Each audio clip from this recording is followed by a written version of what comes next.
हैदराबाद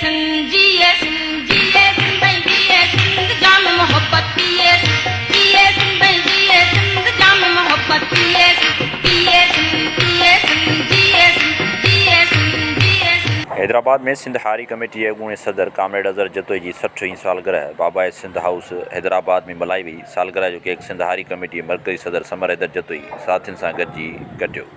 सालगिरह वारी तकरीब में खिताब कंदे सिंध हारी कमेटी मरकज़ी सदर समर हैदर जतोई ऐं ॿियनि ॻाल्हाईंदे चयो त कामरेड अज़हर जतोई सिंध हारी कमेटी प्लेटफॉर्म तां कामरेड हैदर जतोई जी नज़रियत त हारियुनि पोरियतनि मज़दूरनि शागिर्दनि समेत मज़लूम अवाम जे हक़नि लाइ सचाई सां जदोजहद कंदे हमेशह लाइ तारीख़ में अमर बणिजी। साथियों, अज असी फर्जंद सिंध कामरेड अज़हर जतोई जी 60वीं सालगिरह मल्हाए रहा आहियूं ऐं असां वटि जूनियर अज़हर जतोई भी आयल आहे। असां खेसि मुबारकबाद पेश करियूं था। सिंध जे हारियुनि मज़दूरनि औरतुनि सिंध जे क़ौमी हक़ुनि जे लाइ जेका जिदोजहद रही आहे उहा वाजिबुल तारीफ़ आहे ऐं असां खेसि हिन मौक़े ते खेनि सुर्ख़ सलाम पेश करियूं था। बाबा सिंध जो काफ़िलो रवां दवां आहे। हिन वक़्तु उन जी क़यादत संदसि लख़्त जिगर कामरेड समर हैदर जतोई करे रहियो आहे। मां गुज़ारिश कंदुमि त अची सदारती ख़िताब कनि। कामरेड समर हैदर। बाबा सिंध जो हिकिड़ो शेर आहे, सिंधी सुहिणो सादो साफ़ तंहिंजी तलाश आहे हक़ इंसाफ़, हिन वटि नाहे नफ़क़ हराम, जिए सिंध जिए सिंध। मुंहिंजा हारी वर्करो साफ़ी भाउरो ऐं हारी कमेटी जा अॻुवाणो जिए सिंध। अॼु कामरेड अज़हर जतोई जी 60 जनम ॾींहुं आहे ऐं कामरेड अज़हर जतोई जंहिं बाबा सिंध कामरेड हैदर बग जतोई जे नज़रिए ऐं हारी कमेटी वारे झंडे तहत सिंध हारी कमेटी जो पैगाम घर घर ॻोठ ॻोठ पहुचायो। कामरेड अज़हर जतोई जॾहिं बि सिंध में को बि यलगार थींदी हुई त उन में अॻियनि सिफ़ुनि में हूंदो हो। बिटो मकानी निज़ाम जॾहिं आयो त ओॾीमहिल करोना जी वबा हुई, तॾहिं बि हू करोना जी परवाह न कंदे हिकिड़ी भरपूर रैली हैदराबाद प्रेस क्लब ते खणी हलियो त बिटो मकानी निज़ाम असांखे क़बूल न आहे। पूनम जहिड़े इतिहाद में रहियो ऐं सॼे पाकिस्तान में सिंध हारी कमेटी जे पूनम जे इतिहाद में वॾी हुन सगारी जिदोजहद कई, जंहिंमें उन सां गॾु अजमल खटक, महमूद ख़ान अचकज़ई, रसूल बख्श पलीजो, डॉक्टर कादिर मुंशी, GM बुरगड़ी, मामा यूसुफ लिगारी, इमदाद मोहम्मद शाह, हिननि जो हिकिड़ो वॾो इतिहाद हो जेको वॾो कामयाबु रहियो। उन खां पोइ कालाबाग डैम हुजे या थल किनाल जहिड़ा मेगा प्रोजेक्ट हुजनि, उन्हनि जे ख़िलाफ़ कामरेड अज़हर जतोई अॻुभरो रहियो। कामरेड अज़हर जतोई बाबा सिंध हैदर बग जतोई जा किताब छपराया, जंहिंमें जिए सिंध हारी इनकलाब, जवाबदार जो बयान, छा कराची में सिंधी ॿोली रहंदी या न रहंदी, अहिड़ा पंफलेट छपराया ऐं सिंध जे माण्हुनि खे उहे पढ़ाया। त के माण्हू तारीख़ थींदा आहिनि, उन केतिरियूं ऑफरूं मिलियूं कामरेड अज़हर खे। उनखे हुन चयो त आउं साबित क़दमी सां सिंध हारी कमेटी में बीठो रहियो। सिंध हारी कमेटी जी हिकिड़ी तारीख़ आहे, डिघी जिदोजहद आहे, जंहिंमें वॾियूं कुर्बानियूं आहिनि सिंध हारी कमेटी जे माण्हुनि जूं, जंहिंमें कामरेड गुलाम रसूल सेतो, कामरेड याम साकी, कामरेड साले बिलू, कामरेड रशीद ईंदड़, कामरेड अहमद ख़ान लिगारी, कामरेड लुकमान लिगारी, कामरेड उस्मान लिगारी, फोटो रुस्तमाणी। ही हिकिड़ी डिघी तारीख़ ऐं हिकिड़ी उहा स्ट्रगल, उहा जिदोजहद आहे हारी कमेटी जी, जंहिंखे सिंध खे अॼु बि ज़रूरत आहे। जे सिंध जा माण्हू बाबा सिंध हैदर बग जतोई जो नज़रियो शाइन आहे, शहीद वारो नज़रियो जेको खेड़े सो खाए। बाबा सिंध हैदर बग जतोई जो बि इहो नज़रियो हो त बाबा वॾेरा जागीरदार जेके हारियुनि खे ग़ुलाम बणाए वेठा आहिनि, उन ग़ुलामी जूं ज़ंजीरूं टोड़ियो ऐं उहो बाबा सिंध हैदर बग जतोई सिंध हारी कमेटी जे प्लेटफॉर्म तां सिंध जे माण्हुनि खे करे ॾेखारियो। ईअं न आहे त उन्हनि को ॻाल्हियूं कयूं, हुननि अमली जिदोजहद करे ॾेखारियो। हुननि पहिरीं 1950 में जेको 10X एक्ट जेको बिल लागू थियो, सिंध असेंबली जो घेराव करे उहो बिल पास कराई। 1 यूनिट जी तहरीक हुजे, या शहीद माई बख्तावर जो केस हुजे या सिंध जूं ज़मीनूं धारनि जे हवाले मल्टीनेशनल कंपनियुनि खे उन दौर मां ॾिनियूं पियूं या सिंधु दरिया ते धाड़ो पियो लॻो त उहे शयूं असांखे इहे कामरेड ॿुधाए विया जेके अॼु असां सां उहे साॻाई वर्ताव साॻियूं ई नफ़रतूं साॻियूं ई दुश्मनियूं अञा बि हलनि पियूं। अॼु बि तव्हां ॾिसंदो त पंहिंजे सिंधु दरिया ते 6 केनालनि जा ऐलान पिया थियनि, माना अख आहे। तव्हां ॾिसो कॉर्पोरेट फार्मिंग जे नाले ते सिंध जूं ज़मीनूं मल्टीनेशनल कंपनियुनि खे ॾिनियूं पियूं वञनि। तव्हां ॾिसो कारूंझर जबल जी कटाई लॻी पई आहे, रुॻो इहो चवनि था बंदि आहे। 27वीं आइनी तरमीम खां पोइ कोर्टुनि जो बि जनाज़ो निकिरी वियो, वरी 8 अलॻि करण जी ॻाल्हि कई पई वञे ऐं चाकिंगूं शुरू थी वञनि। ऐं तव्हांखे इहे साज़िशूं पियो ॿुधायां त अचो त सिंध जा हारी जेके 80 सैकड़ो आहिनि उन्हनि सां बि ज़ुल्म लॻो पियो आहे। हारियुनि खे फसलुनि जा अघ न पिया ॾिना वञनि, जिन्सी अघ न आहिनि, भाण भितर हर शइ महांगो। ऐं जेॾी महिल क्रॉप्स लहे थो तव्हां ॾिसो त हींअर ताज़ो ई कणिक जो फसल तयारु आहे, पर सरकार जेको आहे उनजो अघु अञा ताईं तइ न कयो आहे। त ही जेके वॾेरा आहिनि, जेके चूंडियल नुमाइंदा आहिनि, उहे हाणे वाखा थी विया आहिनि। तव्हां ॾिसो त जेको कोट लालू में जेके शर शहीद कया विया आहिनि हारी, उन्हनि खे इहो ई चयो त बाबा ज़मीनूं ॾियो। बाबा छो असां उन्हनि चयो त ज़मीनूं खातनि वारियुनि ॾियो? चई तव्हां न ॾींदा त हुते जी MP चयो ऐं तव्हां खां ज़ोरी इहे ज़मीनूं वठंदुमि। ऐं पोइ जेॾी महिल हुननि पंहिंजी ज़मीन जी हक़ घुरियो त हुनखे पुलिस मुक़ाबले में कूड़े मुक़ाबले में माराए छॾियो। हींअर अॼु ताज़ो नवाबशाही सकरनि में हिकिड़ा भंड शहीद थिया आहिनि, ॿनी जिला हारी आहिनि। उहे हारी जॾहिं लाश रखी अची वेठा सकरनि ऐं नवाबशाह रोड बंदि करे उन सां गॾु वेचारियूं हारियाणियूं हुयूं त हुननि जो मुतालबो इहो लाश रखी चयो त जेको कातिल आहे उनखे गिरफ़्तार कयो। त उन कातिल खे गिरफ़्तार करण जे बजाए उहे लाश बि पुलिस खणाए वई ऐं उन खां पोइ 150 हारी गिरफ़्तार करे छॾिया अथनि। असां सिंध हारी कमेटी इन जी पुरज़ोर मज़म्मती करे त इहे फिलफोर हारी आज़ादु कया वञनि ऐं जेके कातिल आहिनि उनखे गिरफ़्तार कयो वञे ऐं इन्हनि हारियुनि खे जेको उन्हनि जो हक़ आहे उहो ॾिनो वञे। त मुंहिंजा भाउरो, मुंहिंजा हारी अॻुवाणो, सोचो, तव्हां फ़लसफ़ा पढ़ो, तव्हां तारीख़ पढ़ो त छा तारीख़ हुयूं, कहिड़ा लीडर असांखे सिंध ॾिना ऐं उन्हनि लीडरनि छा न कयो। वरी कामेर चयो त हारी हक़दार, हारी इनकलाब, GSN जहिड़ो नारो, ऐं अॼु जेको घर घर नारो हणे थो GSN जो, इहो कामेर हैदर बग़्त इहो नारो ॾिनल आहे। त हारी कमेटी ऐं हारी कमेटी जा लीडर उन्हनि जा पढ़ो, मुंहिंजो साथ ॾियो। तव्हां सां हिकिड़ी वेधन न आहे।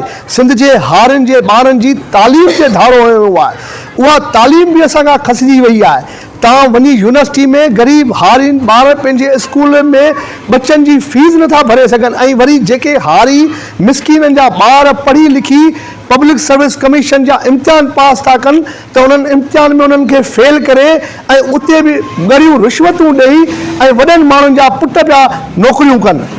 त इहे सभु वेदनूं आहिनि। तव्हां अस्पताल वञो त सिविल अस्पताल में तव्हांखे कंहिं ग़रीब जो इलाजु न मिलंदो।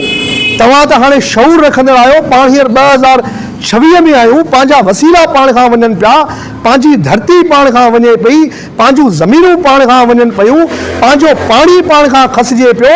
त इन जिदोजहद में कामेर अज़हर जतोई वारनि सां गॾु सॼी सिंध हारी कमेटी गॾु बीठी रही। ऐं बि तव्हां सां अॼु इन TV चैनलनि जे तसलसल सां इहो तव्हां सां मुखातिबु आहियां त बाबा सिंध हारी कमेटी जा हथ मज़बूत कयो त पाण हिननि वॾेरनि, हिननि जागीरदारनि, हिननि चूंडियल नुमाइंदनि, ही जेको ज़ुल्म कनि पिया सिंध सां, इहो ज़ुल्म बंदि करायूं ऐं पाण हिकिड़ी अहिड़ी तहरीक हलायूं ऐं अहिड़ी मुनज़िम तहरीक हुजे जेका पाण ॻोठनि में हलूं ऐं उते हारी कॉन्फ्रेंसूं सिंध हारी कमेटी जे प्लेटफॉर्म तां कंदासीं ऐं ॻोठनि में जागृता मुहिम हलाईंदासीं त बाबा आख़िर असां सां ज़ुल्म छो पियो थिए, असांजे पाणी ते धाड़ो छो पियो लॻे, साफ़नि ते पीका एक्ट छो पिया हया वञनि, अहिड़ियूं तरमीमूं छो पिया आणो जो तव्हां जेके अहिड़ा ज़ुल्म छो पिया कयो त हीउ मुल्क जेको आहे उहो उन बुनियाद ते हलंदो, हक़ी बुनियाद ते। कामेर हैदर बग़्त जो तई हक़ बि घुरियो, असांजा वसीला बि घुरियूं,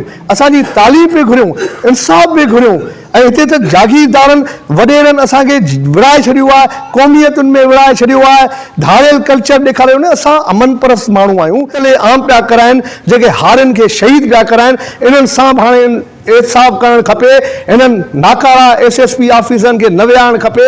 मुख़्तियारकार ऐं जेके DC आहिनि उन्हनि खे बि तव्हां पोस्टिंगूं पैसनि ते ॾेई छॾियो आहिनि। के बि हारी ऐं मज़लूम जो दरिया जिए सिंधु पंहिंजो साह, आब हयात अजंजो जाम, जिए सिंध जिए सिंध। साथियो, कामरेड अज़हर जतोई जन रुखनि सां धरतीअ जे हिफ़ाज़त जे लाइ, धरतीअ जे मारूड़नि जे लाइ जेका जिदोजहद कई, उन ते खेसि सलाम कजे थो। हिकु तरफ़ तो न हारियुनि जे लाइ जिदोजहद में हो, मज़दूरनि जे लाइ जिदोजहद में हो, ऐं सिंध जे क़ौमी हक़ुनि जे लाइ ऐं क़ौमी इबादतुनि जे हक़ुनि जे लाइ हुन पंहिंजी जिदोजहद कई। कंदुमि साथी अब्दाश पवन साहब खे त अची पंहिंजे ख़्यालनि जो इज़हार करे। एक अनमोल किरदार कामरेड अज़हर जतोई जी सालगिरह जो ॾींहुं आहे।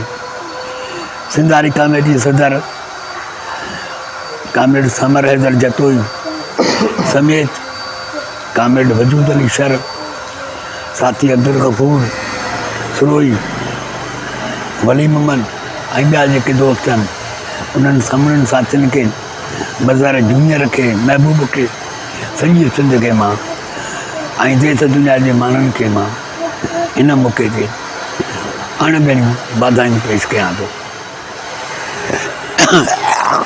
तारी कमेटी उहा सिंधियुनि जी कामयाब तहरीक आहे जंहिं कूड़ा क्लेम रद्द कराया। सिंधारी कमेटी उहा कामयाब तहरीक आहे जंहिं वनमर जो घटि लाथो।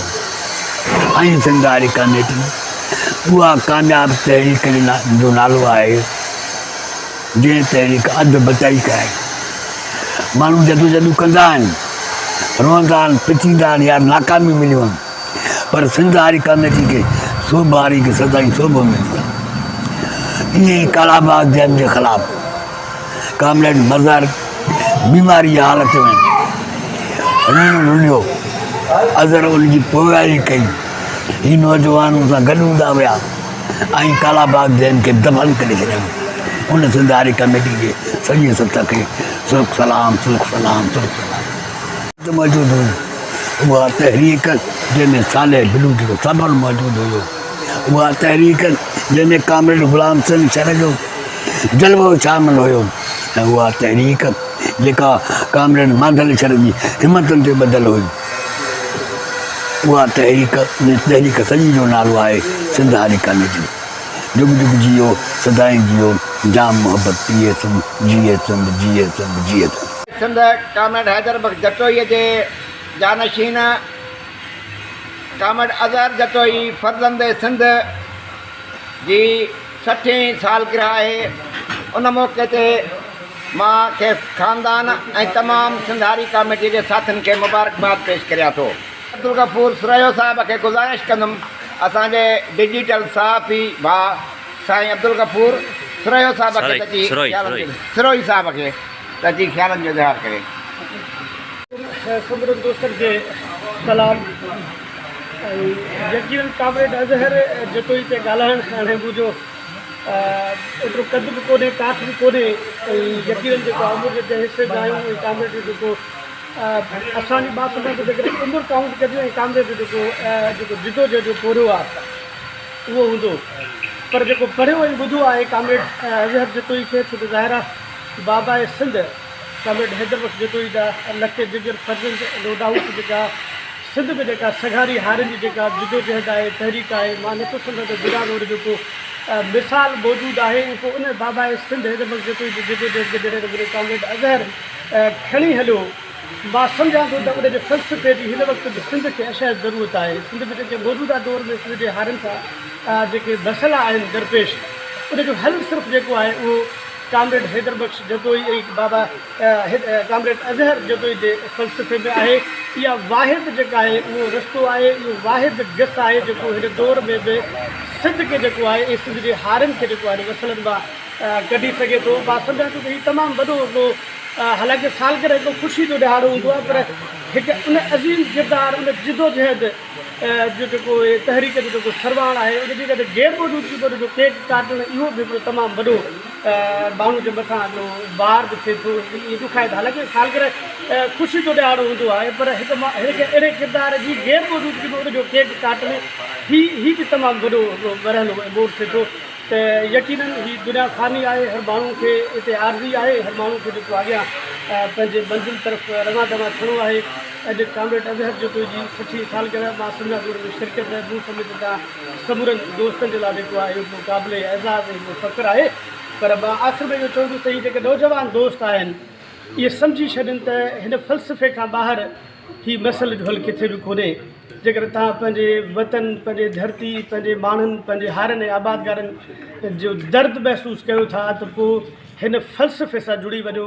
सियासी मिज़ाज, सियासी रवैया, सियासी हमागी तव्हांजी किथे कंहिंसां बि हुजे, पर जेकॾहिं तव्हां धरती ऐं धरती जे माण्हुनि सां जेकॾहिं को जज़्बो रखो था, छो त हीउ उहो आबादगार आहे, हीउ उहो हारी आहे जेको खेड़े थो ऐं पोइ पाण इहो जेको बि खाऊं था पीऊं था हीउ उनजो हिकिड़ो भोरियो आहे। त हिन जे जिदोजहद ऐं हिन हारनि खां त पाण इनकार करे कोन था सघूं, ऐं इहो असां सभिनी जी ज़िमेदारी आहे। इहो न आहे त पोइ मां हारी न आहियां त पोइ मुंहिंजो हारी जी जिदोजहद सां को तालुक़ु न आहे। इहो हारी खेड़े थो त असां खाऊं था, त हीउ फ़लसफ़ो असां सभिनी जो आहे, असां सभिनी जो आहे। अचो त हिन फ़लसफ़े खे पाण अॻियां वधायूं। तूर जिए हारियाणी पुरनूर पोरे अंदरि सुबुह शाम जिए सिंध। मां हाणे गुज़ारिश कंदुमि साथी ख़ातिमा हुसैन असां कामरेड अज़हर खे सिर्फ़ु सलाम पेश कयूं था जंहिं पंहिंजी ज़िंदगी में वॾो हारी कमेटी लाइ कमु कयो ऐं कामरेड हैदर जी जतोई जी छॾल मिशन खे अॻिते वधायो ऐं अॻिते बि असां उमेदु कयूं था कामरेड समर में त उहा मिशन जारी रखंदो। असांजी दुआऊं गॾनि सॼी संगत खे मुबारकी। नौजवान यूनुस रज़ा शरख ताकि सामने लाइ जेको शेर ॿुधाए गज़ल। तुर्क बि तारीख़ लोॾे छॾे, जंहिंजी हिमत हिमालय खां ऊची हुजे, जंहिंजी ललकार लश्कर बि लर्ज़े छॾे, जंहिंजे लफ़्ज़नि सां फ़ौलाद फाटी पवे, जंहिंजी सोचुनि जा अणखुट हुजनि सिलसिला, हा फलक खां फ़िक्र थो मटे फ़ासिला, ऐं ज़बां सां ज़िक्र में करे ज़िलज़िला। सिंध ॼणंदी अचे रोज़ अहिड़ा बचा, खीर जहिड़ा अछा सोन जहिड़ा सचा, जिन मंज़िल हमेशह रही मुंतज़िर, क़ाफ़िलनि जे अॻियां हा क़दम मोतबर। शींहं जहिड़ो जिगर बाज़ जहिड़ी नज़र, राह मशल रहिया थिया जिथां रह गुज़र। वक़्तु मुर्दार जाओ वड़े मुनसिफ़ो, सिंध साॻी अथव सोच जो हिकु दफ़ो।